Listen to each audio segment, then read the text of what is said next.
you could call it a frenzy or you could call it something else in terms of retail investors. I hate that phrase, retail investors, but retail investors getting into this market. And indeed, it appears, at least thus far, doing better than the hedge funds. The question is whether they were right or whether they're going to be wrong, and how you want to measure that over time. Yes, Andrew, and thank you for having me. Look, it is a good thing to have more retail participation in this market. It's a good thing that it be based on transparency and information.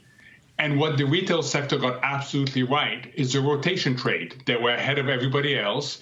They understood that you would have a rotation from stay at home to reopening stocks, from leaders to laggards. And they did very well up to last week.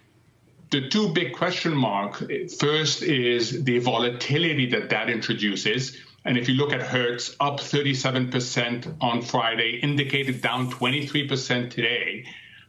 What do we do with this volatility? But second, and more importantly, we've lost this perfect alignment. Up to last week, we had an alignment of very supportive central bank policies, healthy reopenings, and very supportive technicals because of the participation of the retail.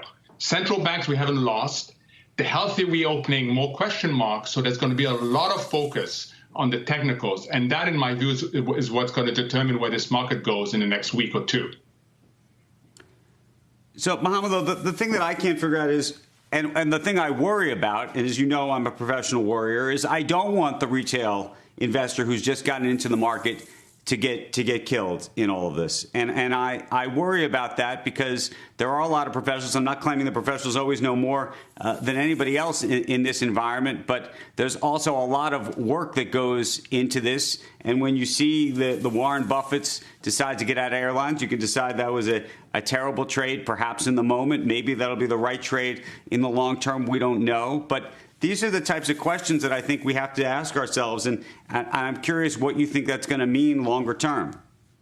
So us worriers, because I'm a worrier too, worry not just about the retail sector abandoning the market, and they did so after the global financial crisis, but also that the buy-in that you get from society into the market-based system gets eroded, and that has bigger implications. So I worry too.